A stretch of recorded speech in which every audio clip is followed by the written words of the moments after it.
எல்லோருக்கும் என்னுடைய அன்பான வணக்கங்கள். என்னுடைய பெயர் விஜயானந்தி. உங்கள் எல்லோரையும் இந்த இனிய மாலை வேளையில் சந்திப்பதில் மிகவும் மகிழ்ச்சி. நாம கான்வர்சேஷன்ஸ் வித் காட் என்ற புத்தகத்திலிருந்து நீல் டொனால்ட் வால்ஷ் எழுதியது சில முக்கியமான பகுதிகளை பார்த்து கொண்டிருக்கின்றோம். நிறைய விஷயங்கள். ஆனால் எல்லாவற்றிற்குமே அடித்தளமாக இருப்பது நம்முடைய எண்ணங்கள் தான். இதை அவர் திரும்ப திரும்ப எந்த ஒரு பிரச்சனை என்று கேட்டாலும் சரி, அதற்கு முதல் உன் எண்ணத்தை மாற்று, அதுதான் ரொம்ப ரொம்ப முக்கியமானது என்று கூறுகின்றார். இந்த புத்தகத்தை பேச பேச எனக்குமே அந்த ஒரு எண்ணம், எதை பற்றி யோசித்தாலும் சரி, முதலில் அந்த சரியான எண்ணத்திற்கு வா. உனக்கு எது வேண்டுமோ அதை பற்றி யோசி. இந்த எண்ணமே இப்பொழுது மிகவும் மேலோங்கி இருக்கின்றது. ரொம்ப நல்ல விஷயம் இல்லையா? நமக்கு தேவையான விஷயத்தை பற்றி நினைத்தாலே போதும், தேவையில்லாதவற்றை எல்லாம் நம்மால் எளிதில் அகற்றிவிட முடியும். முதலில் கஷ்டமாகத்தான் இருக்கும், ஆனால் பழக பழக கொஞ்சம் நாள் போனால் எல்லாம் சரியாகிவிடும். இந்த உறவுகளுக்குள் நடக்கும் பிரச்சனைகளை எப்படி சரி செய்வது என்று பார்க்கும் பொழுது அவர் சொன்ன முக்கிய விஷயங்களில் மிகவும் முக்கியமானது, நீ அந்த உன்னை பற்றி மட்டும் யோசி என்கின்ற ஒரு கருத்து. அந்த கருத்தை நான் எவ்வாறு சரியாக கையாள்வது என்றால், நீ எப்படி அந்த தெய்வீக தன்மையை, உனக்குள் இருக்கின்ற அந்த தெய்வீக தன்மை எப்படி வெளியே கொண்டு வருவாய், எப்படி உணர்வாய், அதற்கு நீ உன்னுடைய முழு கவனத்தையும் செலுத்து. அதை செய்ய ஆரம்பித்துவிட்டால் போதும், நமக்குள் இருக்கும் அந்த தெய்வீக தன்மையில் நாம் இருந்தோம் என்றால் நம்மளால் மற்றவர்களையும் அந்த தெய்வீக தன்மையோடு பார்க்க முடியும். அவர்களை நம்மை விட எந்த விதத்திலும் சளைத்தவர்கள் கிடையாது, நாமும் யாரை விட எந்த விதத்திலும் சளைத்தவர்கள் கிடையாது என்கின்ற அந்த ஒரு நம்பிக்கை நமக்கு தானாகவே வரும். பிரச்சனைகள் என்று நம்முடைய சொந்த பந்தங்கள் எதுவுமே கண்டிப்பாக இருக்க போவதே கிடையாது. இதுதான் சொல்றாரு.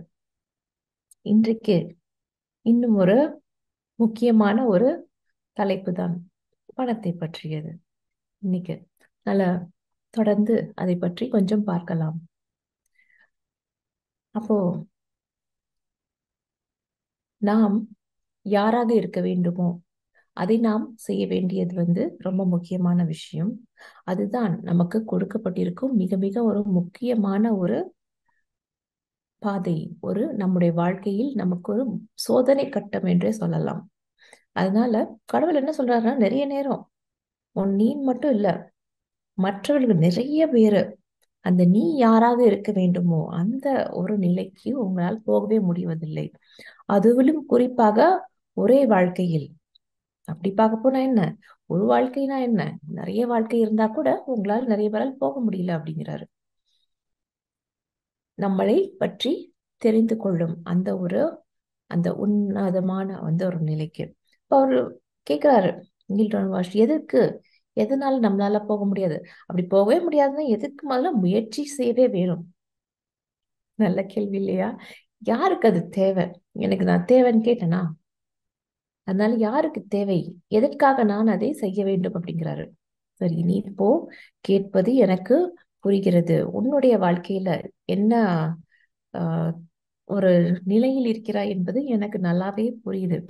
ஆனா நீ அந்த உன்னை கண்டு கொண்ட அந்த கணங்கள் என்பது நிறையவே நடந்திருக்கு உன்னுடைய வாழ்க்கையில. அதாவது ரொம்ப நேரம் நீடிக்கவில்லை, ஆனால் உன்னை நீ அந்த தெய்வீக தன்மையை கண்டு கொண்ட கணங்கள் என்பது கண்டிப்பாக இருக்கிறது. இது நீ உன்னோட வாழ்க்கையில செய்த முதல் முயற்சி தான் அப்படின்னு நினைக்கிறியா அப்படின்னு கேக்குறாரு. அவர் சொல்றாரு, இல்ல எனக்கு தெரியாது, அதை பத்தி எனக்கு எந்த ஒரு ஒரு ஐடியாவே இல்லை அப்படிங்கிறாரு. நீ இந்த உலகத்துல ஏற்கனவே வந்த மாதிரி உனக்கு ஏதேனும் ஒரு எண்ணம் வந்திருக்கிறதா எப்பொழுது அது அப்படிங்க? அப்பப்போ வந்திருக்கு எனக்கு, ஏதோ நான் இங்க ஏற்கனவே வந்துட்டு போன மாதிரி அப்படின்னா. சரி, அப்ப சொல்றாரு கடவுள், சொல்றாரு, அப்படி ஒன்று ரெண்டு சமயம் இல்ல, நிறைய தடவையே நீ இது வரைக்கும் வந்துட்டு போயிருக்கிற அப்படிங்கிறாரு. எத்தனை தடவை அப்படின்னா, நிறைய தடவை அப்படிங்கிறாரு. சரி எவ்வளவுதான் சொல்லுங்களேன் அப்படிங்கிற.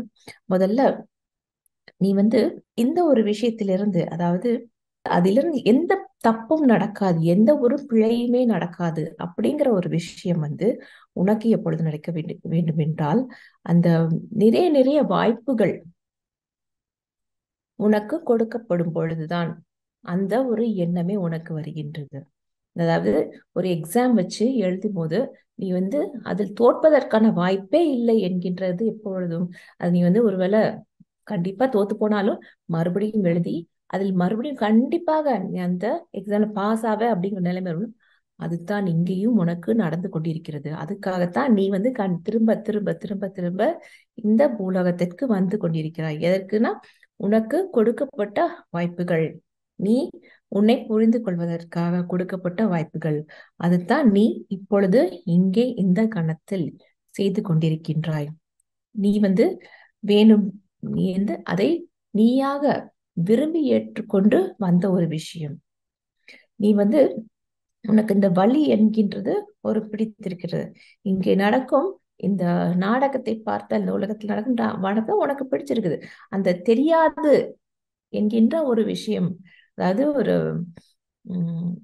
என்ன சொல்ல, ஒரு சீக்ரெட் மாதிரி, ஒரு மிஸ்ட்ரி மாதிரி இருக்கு இல்லையா, அந்த ஒரு விஷயம் கூட உனக்கு ரொம்பவே பிடிச்சிருக்கு. அந்த சஸ்பென்ஸ், வாழ்க்கையில ஒரு சஸ்பென்ஸ் இருக்கு இல்லையா, அந்த விஷயம் உனக்கு பிடித்திருக்கிறது. அதனால தான் நீ இங்கே வந்து திரும்ப திரும்ப வந்து என்ன இருக்கிறது அப்படின்னு தெரிந்து கொள்வதற்காக, புரிந்து கொள்வ அந்த வாழ்க்கையை வாழ்வதற்காக நீ இங்கே வைத்திருக்க. அதுக்காகத்தான் நான் இங்க வந்திருக்கிறேன்னா அப்படின்னு அவருக்கு ரொம்ப சந்தோஷம். சரி அப்ப எத்தனை தடவை தான் நான் வந்திருக்கேன்? நிறைய தடவை அப்படின்னு திரும்ப சொல்றாரு. இப்ப எத்தனை தடவை தான் சொல்லுங்க, ஒரு ஒரு டசன் கணக்குல, ஒரு அந்த அளவு தான் இருக்குமா அப்படின்னு கேட்கும்போது, இல்ல, நூற்றுக்கணக்கில். நீ ஏற்கனவே இங்க வந்து நூற்றுக்கணக்கில் வந்து இந்த உலகத்துல வாழ்ந்துட்டு போயிருக்கிற. அப்புறம் நான் அவ்வளோத்தையும் மறந்து போயிட்டேனா அப்படின்னு கேக்குறாரு. ஆமா, ஆனா நீ வந்து இந்த நூற்றுக்கணக்கான வாழ்க்கையில ஏற்கனவே நீ கடந்து வந்த பாதை என்பது மிகவும் பெரிது. நீ ஏதோ ஒண்ணுமே படிக்கல கத்துக்கல அப்படின்னு நினைக்காத. கண்டிப்பா ஒவ்வொரு வாழ்க்கையிலும் நீ கற்றுக்கொண்டு முன்னேறி கொண்டு இருக்கின்ற விஷயம் வந்து ரொம்பவே அதிகம். அதனால நான் அப்ப அவர் கேட்கிறாரு அடுத்த கேள்வி, நான் வந்து அப்ப இங்க வந்திருக்கிறேன்னா, இங்க வந்ததுக்கு அப்புறமா நான் வந்து என்னுடைய பாதையை மாற்றிக்கொள்ள முடியுமா? உதாரணத்துக்கு நான் வந்து ஆஹ் கடவுள் சொல்ல, நீ வந்து ஏற்கனவே உன்னுடைய பழைய வாழ்க்கையில எல்லாம் நிறைய அந்த மற்ற மிருகங்களை கொள்வதோ அதே போன்று நிறைய விஷயங்களை செய்திருக்கிறார்கள். அப்ப அந்த கொள்ளுதல் என்கின்ற ஒரு விஷயத்தை, அதை வந்து அதுவோ இல்லை வேற ஏதும் ஒரு விஷயத்தை பற்றியோ தீயவை என்று சொல்லக்கூடிய விஷயங்களை நான் செய்வதற்காக வந்தேன். ஆனால் இங்கே வந்தது பிறகு என்னால் அந்த மாற்றத்தை கொண்டு வர முடியுமா அப்படி கேட்கிறாரு. அப்பா வந்து கடவுள் சொல்றாரு, நீ வந்து இங்கே வந்ததுக்கு பிறகு உன்னால் அந்த வழி பாதை இல்லை, உன்னால் அந்த மாற்றத்தை கொண்டு வர முடியும் அப்படிங்கிறது முடியாது. ஏனென்றால் நீ ஏற்கனவே பிறப்பதற்கு முன்னால் நீ வந்து அந்த முடிவை எடுத்தால் நீ வந்து கண்டிப்பாக அந்த மாற்றத்தை கொண்டு வர முடியும். ஆனா ஏன்னா நீ வந்து இந்த வாழ்க்கையில அதை வாழ்ந்து பார்ப்பதற்காகத்தான் நீங்க வந்திருக்கிறாய். அதனால கண்டிப்பாக அந்த மாற்றம் என்பது கொஞ்சம் ஒரு டீட்டூர் மாதிரி போய் வருமே தவிர, கண்டிப்பாக நீ அதையும் அனுபவிக்க வேண்டும் என்பதற்காக வந்திருப்பதால் கண்டிப்பாக அந்த அனுபவங்கள் வந்து நீ வந்து பிறந்துட்டேனாலே உன்னோட வாழ்க்கையில சில விஷயங்கள், அந்த குறிக்கோள்கள் வச்சுட்டு தான் நீ வந்திருக்கீங்க. ஏன்னா நீ அது நீ தேர்வு செய்வது வந்த விஷயங்கள். அதனால அந்த விஷயங்களை நீ வந்து கற்றுக்கொள்ளத்தான் வேண்டும். அதுக்காகத்தான் நீ இங்க வந்திருக்கிற அப்படிங்கிறாரு. சரி, நான் வந்து அந்த பாதையில தெரிஞ்சோ தெரியாமலோ நடந்துக்கிறேன் அப்படின்னா, எனக்கு அந்த எனக்கு வரும் அந்த அனுபவத்தினுடைய அது என்ன சொல்ற, அந்த அனுபவத்தினுடைய எஃபெக்ட் எனக்கு இருக்குமா, இல்லை அது நான் வந்து இனிமேல் தான் தெரிந்து கொள்வேனா அப்படிங்கிற மாதிரி கேட்கிறாரு. அப்ப அவர் சொல்றாரு, சரி நீ இந்த வாழ்க்கையில வந்து நிறைய வாழ்ந்திருக்கிற, உன்னுடைய வாழ்க்கையில இப்போ நீ இதுவரைக்கும் கடந்து வந்த பாதையில வாழ்க்கையில் நீ பார்த்த என்றால் நிறையவே நீ ஏற்கனவே அனுபவித்த அந்த அனுபவங்களுடைய ஒரு பலனாகத்தான் இங்கே வந்து நிறைய விஷயங்கள் நடந்து கொண்டிருக்கிறது. இப்ப நீ வந்து கேட்கிற கேள்வி என்னன்னா, நான் வந்து அந்த அனுபவங்களை உருவாக்க முடியுமா? Can I become the cause for them அப்படிங்கிற கேள்வியை நீ கேட்டுக்கிட்டு இருக்க. இது ஒரு முக்கியமான ஒரு மாற்றம். எதுக்கு? உன்னுடைய கான்ஷியஸ் லிவிங், அந்த அவேர்னஸ். அதற்கு ரொம்ப ரொம்ப முக்கியமான விஷயம் நீ இந்த ஒரு கேள்வியை கேட்பது, இந்த ஒரு மாற்றத்தை உன்னுடைய எண்ணத்தில் கொண்டு வருவது. என்ன செய்ய முடியும்? நீ ஏற்கனவே பாதையில நிறைய நடந்துருக்க. பாதை என்று சொல்லும்போது நிறைய வாழ்க்கைகள், ஹண்ட்ரட்ஸ் ஆஃப் லைஃப் டைம்ஸ், அதில் நிறையவே நடந்துட்டு இருக்கு. அதுல நீ ஒன்றும் செய்தது சின்ன ஒரு வளர்ச்சின்னு சொல்ல முடியாது. கண்டிப்பாக அது ஒரு பெரிய அளவுல நடந்திருக்கு. ஆனால் நீ இந்த வாழ்க்கையில காண வந்திருப்பது இந்த ஒரு வளர்ச்சியை காண்பதற்காகத்தான். நீ இந்த வளர்ச்சியை மேன்மேலும் கொண்டு போகத்தான். எதற்கு? நீ நீயாக இருக்கும் வரை. அதாவது எல்லாமே உனக்கு தியோரியா தெரியும், ஆனா அதை பிராக்டிக்கலா எக்ஸ்பீரியன்ஸ் பண்றதுக்காக தான் இங்கே வந்திருக்க. அந்த அனுபவங்களுக்காக நீ இங்கே வந்திருக்கிறாய். அதனால இது ரொம்ப ரொம்ப ஒரு முக்கியமான ஒரு விஷயம். அதனால இப்போ நீங்க சொல்லுங்க, எனக்கு இன்னும் எத்தனை வாழ்க்கை இருக்கிறது அப்படின்னா சொல்றாரு. இன்னும் நீ வந்து இப்போ நிறைய அந்த உன்னை தெரிந்து கொண்டதற்கான அடையாளங்கள் என்று நிறைய கொண்டு கொண்டு வந்துகிட்டு இருக்காய். அதனால உனக்கு இன்னும் இன்னும் சிறிது இன்னும் சிறிது வாழ்க்கைகள் இன்னும் இருக்கிறது. அப்ப அது நல்லதா கெட்டதா அப்படின்னு கேட்கிறாரு. இது நல்லது தானா அப்படின்னு கேட்கிறாரு. கண்டிப்பா இப்பொழுது உனக்கு அது கண்டிப்பாக நல்லதுதான். ஏனென்றால் அதாவது ரொம்ப நாளைக்கு முன்னாடி இல்ல, நாள் என்று சொல்வது அந்த வாழ்க்கைகளை சொல்றாரு. கொஞ்சம் ஒரு 3-4 வாழ்க்கைகளுக்கு முன்னாடி நீ இந்த மாதிரி ஒரு கேள்வியை கேட்பதற்கான வாய்ப்பே கிடையாது. ஏனென்றால் நீ வாழ்ந்த வாழ்க்கை என்பது முற்றிலும் வேறாக இருந்தது. அதனால இப்பொழுது நீ இந்த ஒரு விஷயத்தை கேட்பது ரொம்ப ரொம்ப நல்லது. நீ இந்த அளவுக்கு முன்னேறி வந்திருக்கிறாய் உன்னுடைய வாழ்க்கையில. அதனால எப்பொழுதுமே அந்த வாழ்க்கையில முன்னேற்றம் அப்படின்றது இந்த சில வருடங்கள், தினங்கள் அப்படின்னு வாரங்கள்னு பார்க்காதீங்க. நம்ம செய்த எந்த ஒரு விஷயமா இருந்தாலும் சரி, அது நாம் இந்த வாழ்க்கையில் வாழ்வது இதெல்லாம் ஒரு மேட்ரா அப்படின்னு சொல்ல நிறைய பேர் கேட்போம்ல. இல்ல, அதுவும் ஒரு பெரிய பெரிய மாற்றம் தான். நாம் நம்மை அப்படி அந்த பல நூறுக்கணக்கான அந்த வாழ்க்கைகளை பின்னோக்கி பார்க்கும் பொழுது, ஏனென்றால் இப்போ நீ வந்திருக்கிறது உன்னை அந்த தெய்வீக தன்மை உரியவன் என்பதை புரிந்து கொள்வது. அதனால உன்னால் என்னையும் உன்னையும் ஒரே அளவில் பார்க்கக்கூடிய அந்த ஒரு கண்ணோட்டம் உனக்கு இங்கே வந்திருக்கிறது. அது மிக மிக ரொம்பவே நல்லது. இதுக்கு முன்னாடி நீ என்னை பார்த்து ரொம்ப பயந்துட்டு இருந்த, ஆனா இப்பொழுது உனக்கு அந்த அன்பு அன்பு ரொம்ப மிகுதியாக இருக்கின்றது. இதுவே ஒரு பெரிய மாற்றம் அப்படிங்கிறாரு. அவருக்கு ரொம்ப சந்தோஷமா இருக்குது. அப்போ நான் உங்ககிட்ட கேக்குறேன், இதை விட ஒரு சுலபமான முறை என்று எதுவும் இருக்கிறதா அப்படின்னு கேக்குறாரு. என்று நம்மை தெரிந்து கொள்வதற்காக, புரிந்து கொள்வதற்காக. சரி, நான் இதை விட இது ஒரு சுலபமான முறை என்று எது சொல்வது? நீ உன்னையே இன்னும் கொஞ்சம் புரிந்து கொள்ளும் போது, தெரிந்து கொள்ளும் போது, அப்பொழுது நீ உன்னை பற்றி இன்னும் கொஞ்சம் அதிகமாக பேச ஆரம்பிக்கும். உன்னை பற்றி நிறைய தெரிந்து கொள்ளும் பொழுது, உன்னை பற்றி புரிந்து கொள்ளும் பொழுது, அந்த அந்த ஒரு தெரிதலும் புரிதலுமே ஒரு பெரிய வட்டம் போல இருக்கும். அந்த வட்டத்தில் நீ கொஞ்சம் கொஞ்சமாக சென்று வெளியே வரும்பொழுது கண்டிப்பாக அது ரொம்பவும் சந்தோஷமானதாக இருக்கும். உனக்கு ரொம்ப பிடிக்கும். அப்ப கொஞ்சம் வலி கொஞ்சமா இருக்கும் இல்லையா அப்படின்னு கேக்குறாரு. அதாவது வாழ்க்கையில நம்ம அந்த வலி இதை நிறைய அனுபவிக்கிறோம் இல்லையா? எந்த ஒரு பாடத்தையும் நம்ம சுலபமா கற்றுக்கொள்வதில்லை. அதில் நிறைய அந்த வலிகளை சேர்த்து வைத்து கொண்டே இருக்கிறோம். அப்போ அந்த வலி எனக்கு குறைஞ்சிடுமா அப்படின்னு கேக்குறாரு. கண்டிப்பாக உனக்கு அந்த வலி குறையும் எப்பொழுது அந்த ஞானம் உன்னை, அதாவது நீ எதற்காக இங்கே வந்திருக்கிறாய் என்கின்ற அந்த ஞானம் உனக்கு அதிகமாக பொழுது அந்த வலி என்கின்ற ஒரு விஷயம் உனக்கு கண்டிப்பாக குறைந்துவிடும். அப்பொழுது உனக்கு அந்த அளவில்லாத ஆனந்தம் என்கின்ற அந்த பேரானந்தத்தில் உன்னால் நிறைய இருக்க முடியும். அதனால கொஞ்சம் பொறுமையா இரு. எதுவாக இருக்கிறோயோ அது இப்போ ரொம்ப சரியான நிலையில இருக்கிற. இனி இப்ப கொஞ்சம் பொறுமையாக இரு. நீ இப்பொழுது நிறைய அறிவை பெற்றுக் கொண்டிருக்கிறாய், நிறைய சந்தோஷத்தை அனுபவித்துக் கொண்டிருக்கிறாய். எப்படி? அந்த வழிகள் இல்லாமல். அதுவே ஒரு மிக மிக நல்ல அறிகுறி அப்படிங்கிறாரு.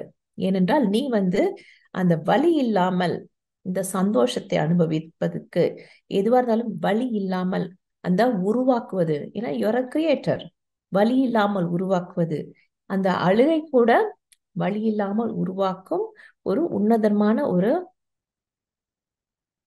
பிறவியாகி கொண்டிருக்கிறாய். அதனால எதுவா இருந்தாலும் அந்த வலியே இல்லாமல் செய்யக்கூடிய அந்த ஒரு அற்புதம் எங்கேயும் இல்ல, உன்கிட்ட இருக்கு. அதை நீ புரிந்து கொள், அன்பை அதிகமாக்கிக் கொள் அப்படிங்கிறாரு. சரி, நான் வந்து நீங்க சொல்றது எனக்கு இப்ப கொஞ்சம் புரியுது. நான் வந்து என்னுடைய வாழ்க்கைய நல்லாவே சந்தோஷமாகிட்டேன். ஏன்னா எனக்கு புரியுது இப்போ வந்து என் வாழ்க்கையில் நடக்கிறதெல்லாம் ஒரு நாடகம் அப்படின்னு புரியுது. அதனால நான் கொஞ்சம் பின்னாடி நின்னு அத கூட வேடிக்கை பார்க்க ஆரம்பிச்சிருக்கேன். ஏன் அத பத்தி கொஞ்சம் சிரிக்க கூட செய்றேன். கடந்த காலத்தை பற்றி. இதைத்தான் நீங்க வந்து ஆஹ் என்னுடைய வாழ்க்கையில வந்து நான் வளர்வதற்கான அறிகுறி அப்படிங்கிறீங்களா அப்படின்னு கேக்குறாரு. ஆமா, கண்டிப்பாக. அது வந்து நீயும் வளர்வதற்கான அறிகுறி தான். அதனால கண்டிப்பாக நீ எப்பொழுதும் வளர்ந்து கொண்டே இரு. அந்த எப்படி வளருதுன்னா, யூ ஆர் பிகமிங், அதுவாகவே மாறிவிடு அப்படின்னு சொன்னாரு. அதனால நீ எதுவா இருந்தாலும் சரி, அதில் நீ எப்பொழுதுமே உன்னை விட அடுத்த நெக்ஸ்ட் வெர்ஷன், அதாவது ஒரு மொபைல் போன் எடுத்தா அடுத்த நெக்ஸ்ட் வெர்ஷன் சொல்லி ஒரு புதுசா புதுசா, அதாவது நல்ல விஷயங்களை அதிகமாகி கொண்டே போயிட்டு தேவையில்லாத இந்த பக்ஸ் எல்லாம் ரிமூவ் பண்ணுவாங்க. அதே போல உன்னுடைய ஒரு நெக்ஸ்ட் வெர்ஷனே அழகாகிறதாக, இதை விட மிகவும் சிறப்பானதாக கண்டிப்பா இருக்கும். அதனால நீ எப்பொழுதுமே அதை உருவாக்கி கொண்டு நீ அதுவாகவே மாறிக்கொண்டிரு. நீ செய்யும் எந்த ஒரு செயலும் அதை நோக்கித்தான் போக வேண்டும். அதனால போய்க்கொண்டிரு அப்படின்னு அவரை ரொம்பவே ஊக்கப்படுத்துறாரு. அவர் மட்டும் இல்லைங்க, நம்மளையும் அவர் ரொம்பவே ஊக்கப்படுத்துறாரு. நல்லா இருக்கு இல்லையா கேட்கும் பொழுது? எனக்கும் அப்படித்தான், ரொம்பவும் சந்தோஷமாகிறது. சரி, we are becoming the better version of our own self. மிகவும் உன்னதமான ஒரு விஷயம். அப்ப அடுத்து கேக்குறாரு, எனக்கு அடுத்த கேள்வி. சரி, எனக்கு ஏன் வாழ்க்கையில எப்போதுமே அந்த அதிகப்படியான காசை என்னுடைய வாழ்க்கையில கொண்டு வர முடியல, அந்த காந்தத்தை போல என் பக்கம் ஈர்க்க முடியவில்லையா? அது ஏன்? நான் ஏதாவது ஒரு எது பண்ணாலுமே அதுல வந்து ஏதாவது ஒரு பிரச்சனையில வந்து முடியுது, அது தேவையில்லைன்னு தூக்கி போட்டுடுறேன். எது என்னையும் அந்த பணத்திற்கும் நடுவுலையும் இருக்கின்ற ஒரு தடை கல்லாக இருக்கிறது? எது தடுத்துக்கிட்டே இருக்குது எனக்கும் அந்த பணத்துக்கும் நடுவுல? நான் வந்து இதுக்கு தகுதி இல்லாதவன் என்று நினைக்கிறேன்னா, அதனால தான் எனக்கு இந்த பிரச்சனை வருகிறதா அப்படின்னு அவர் ஒரு கேள்வி கேட்கிறாரு. நிறைய நேரம் இந்த லேக்ல இருந்து கேட்கறதுனால அது கிடைக்க மாட்டேங்குதா அப்படிங்கிறது அவருடைய கேள்வி. அதாவது நான் அதற்கு தகுதி இல்லாதவனா, பொருந்தாதவனா அப்படிங்கிற அந்த ஒரு கேள்வி அவர்கிட்ட வருது. அப்ப அவர் சொல்றாரு, இந்த தகுதி இல்லாதவன் அப்படின்னு நினைக்கிறது கூட ஒரு பிரச்சனை இல்லை. ஏன்னா யூஆர் அ பிளெஸட் பீயிங், அது வந்து உனக்கு தெரியும். அப்புறம் இந்த மிகுதி என்பது உன்கிட்ட நிறையவே இருக்கு. எதுல உனக்கு அந்த அருள், ஆசீர்வாதம் எல்லாமே உன்கிட்ட வந்து நிறையவே இருக்கிறது. அதில் மிகுதியானவன் நீ. நீ மட்டும் இல்ல, எல்லாருமே தான். எல்லாருமே மிகுதியானவர்கள் தான். ஆனால் அதுல இன்னொரு விஷயம் இருக்குது. நீ வந்து உன்னை பத்தியே எப்பொழுதுமே மிகவும் உயர்ந்தவன் அப்படின்னு நினைக்கிற, அதுவும் மிகவும் சரியானவன் தான். அதனால நீ அந்த தகுதி இல்லை அப்படிங்கிற மட்டம் அப்படிங்கிற விஷயம் வந்து உனக்கு வந்து கிடையாது. ஆனா ஒரு நிறைய பேருக்கு, முக்கால்வாசி பேருக்கும் வாழ்க்கையில அது வந்து பிரச்சனையே கிடையாது. அப்ப எதுதான் பிரச்சனை அப்படி பார்க்கும் பொழுது அவர் சொல்றாரு, அதாவது பணம் பற்றின அந்த அவர்கள் தெரிந்து வைத்துள்ள புரிந்து கொண்ட விஷயங்கள், பிரின்சிபல்ஸ் சொல்றோம் இல்லையா, சயின்டிபிக் பிரின்சிபல்ஸ், அதே போல பணத்தை பற்றின சில கருத்துக்கள் அவர்கள் புரிந்து கொண்டது அதுதான் நிறையவே தப்பாக இருக்கிறது. ஏனென்றால் நிறைய விஷயங்களை வந்து நம்ம நல்லது கெட்டது அப்படின்னு வச்சிருக்கிறோம். அதாவது நம்ம இன்னும் உருவாக்கினது கிடையாது, மொத்தமா நாம் இருக்கும் இந்த சமுதாயத்தில் உருவாக்கி வச்சிருக்கிறார்கள். அப்புறம் சொல்ல, நான் உனக்கு ஒரு உதாரணம் சொல்றேன். நீ வந்து இப்ப வந்து மனசுல நீ வச்சு நினைத்திருக்கிற எண்ணம் என்னன்னா, பணம் என்றால் கெட்ட ஒரு விஷயம் அப்படிங்கிற ஒரு விஷயம் வந்து உனக்கு மனசுல இருக்குது. அதே நேரத்துல கடவுள் என்றால் ஒரு நல்ல விஷயம். இது வந்து நினைச்சுக்க. சரி, உனக்கு என்னுடைய வாழ்த்துக்கள். ரெண்டுமே சரியானதுதான். ஏன்னா உன்னை பொறுத்த வரைக்கும் அது ரொம்ப சரியான விஷயம். அதனால உன்னுடைய கணக்குப்படி பார்த்தால், உங்களுடைய சமுதாயத்தின் படி பார்த்தால், பணமும் கடவுளும் ஒன்றுடன் ஒன்று சேர்வதில்லை. ஏன்னா ரெண்டுமே வெவ்வேறு விதமான தனித்தனி விஷயங்கள், எதிர்ப்புறங்கள். ரெண்டுமே சேர்வதற்கான வாய்ப்பே கிடையாது. இதுதான் வாழ்க்கையில ரொம்ப ஒரு இன்ட்ரெஸ்டிங்கான போயிட்டு இருக்கு. ஏனென்றால் இதுதான் உனக்கு வந்து வாழ்க்கையில கஷ்டமாவும் இருக்கிறது. ஏன்னா பணத்தை வந்து உன்னால எப்பொழுதுமே அந்த நல்ல விஷயத்துடன் ஒப்பிட்டு பார்க்கவே உன்னால முடியல. அதை பத்தி திரும்ப யோசி. எல்லாமே இது மட்டும் இல்ல, பணம் என்கின்ற அந்த ஒரு விஷயம் மட்டும் கிடையாது. எதுவுமே மிகவும் அந்த உயர்வானது எது என்று நினைத்தோம் என்றால் அது வந்து ரொம்ப சீப்பா கிடைக்கணும் அப்படிங்கிற ஒரு எண்ணம் வந்து நிறைய பேருக்கு. இதுவே நிறைய நேரம் அந்த பணத்தை பற்றின ஒரு தவறான ஒரு எண்ணத்திற்குரிய ஒரு விஷயமாக மாறி வருகிறது. அதனால்தான் இந்த ரொம்ப பணக்காரங்கள ஆங்கிலத்துல வந்து ஒரு விஷயம் சொல்லுவோம். என்னது? இஸ் ஃபில்தி ரிச் என்கின்ற ஒரு வார்த்தை இல்லையா? ஃபில்தி ரிச் ரெண்டுக்கும் சேராதது. ஆனாலும் அதைத்தான் அப்படி சொல்றோம். எப்படி? அதைத்தான் சொல்றாரு. உங்களால எதையுமே அந்த அந்த அபெடன்ஸ் அந்த விஷயத்துல இருந்து பார்ப்பதை விட அதில் இருக்கும் அந்த தேவையில்லாத விஷயத்தை சேர்த்துடுறீங்க. அதனால ஒருத்தர் ரொம்பவே நல்லா இருக்கும் பொழுது அவர் எப்படி அந்த மாதிரி ஒரு பணம் நிறைய வச்சிருக்கிறார் அப்படிங்கிற ஒரு எண்ணம் முதலில் அவரை சந்தேகத்தோட பார்க்கும் அந்த ஒரு எண்ணம் வருகிறது. அதுவே நிறைய நேரம் அது சரியான வழியில வந்திருக்காது என்கின்ற ஒரு விஷயம். சரி, அப்படியே ஒரு பேர் போட்டுடுறோம். அதுவே வந்து நிறைய நேரம் அந்த தவறு என்கின்ற ஒரு விஷயத்தை உருவாக பணம் நிறைய இருந்தா அது சரியில்லை, அது வந்து தவறு அப்படிங்கிற ஒரு எண்ணம் கண்ணோட்டம் உங்களுக்கு தானாகவே வந்துடுது. அதனால ஒரு டாக்டரோ இல்ல ஒரு நல்ல இன்ஜினியரோ பணம் நல்லா சம்பாதிச்சுட்டா அதுவும் கூட அவர்கள் வந்து வெளியே காமிக்க கூடாது, உள்ளேயே வைத்திருக்க வேண்டும் அப்படிங்கிற மாதிரி ஒரு விஷயம் வந்து. அதே மாதிரி ஒரு கடவுள் சேவையில் இருப்பவர்கள் யாராக இருந்தாலும் சரி, அவர்கள்கிட்ட கூட பணம் நிறைய இருந்தா இல்ல இருக்கக்கூடாது, அவர்கள் எல்லாம் அப்படி நிறைய காசு வச்சிருக்க கூடாது, கம்மியா தான் இருக்கணும் அப்படிங்கிற ஒரு எண்ணம் உங்கள்கிட்ட இருக்குது. அதனாலே தான் அதுவே நிறைய நேரம் அந்த பிரச்சனை, அந்த பணமும் அந்த சந்தோஷமும் ரெண்டும் சேர்ந்தது கிடையாது அப்படிங்கிறது. இதுதான். ஏன்னா அந்த யார் அந்த உயர்ந்த சேவையை செய்து கொண்டிருக்கிறார்களோ அவர்களுக்கு மிகவும் கம்மியாகத்தான் அந்த பணம் என்கிற லோவஸ்ட் பே, சம்பளம் ரொம்ப கம்மியா தான் இருக்கணும் அப்படிங்கிற வந்து ஒரு நம்ம உருவாக்கி வைத்திருக்கிறது. இப்ப அவர் சொல்றாரு, உன்னுடைய எண்ணங்கள் உருவாக்கும் சக்தி இருக்கிறது. அதனால நீ இப்பொழுது பணம் வந்து நல்லது இல்லை, ஆனாலும் நீ வந்து நல்லவன் அப்படின்னு நினைச்சிட்டா ரெண்டுமே சேருமா? கண்டிப்பாக சேராதுல. நீ நல்லவன், ஆனா பணம் வந்து நல்லது இல்ல அப்படிங்கிற எண்ணம் உனக்கு இருந்தால் ரெண்டும் சேராது இல்லையா? இதுதான் உனக்கும் பணத்திற்கும் இருக்கிற அந்த ஒரு பிரச்சனை இப்பொழுது. இதே தாங்க நிறைய பேர் வாழ்க்கையில அவர்கள் சம்பாதிப்பதற்காக செய்யும் அந்த விஷயங்களும் கூட நிறைய விஷயம். அந்த பணம் ஆஹ் அந்த பணம் வந்து நல்லது இல்லை அப்படிங்கிற அந்த ஒரு நினைப்பினாலே சரி நாம் செய்யும் அந்த வேலை அது வந்து ம், சரியானது, ரொம்ப நம்மளுக்கு பிடிச்ச மாதிரி அந்த வேலையை செய்வதை விட அதனால சரி பரவாயில்ல, அதற்கு நாம் பணத்திற்கு, அதாவது நாம் செய்யும் வேலைக்கு பணம் எடுத்துக்கொள்வது ஒரு தப்பு.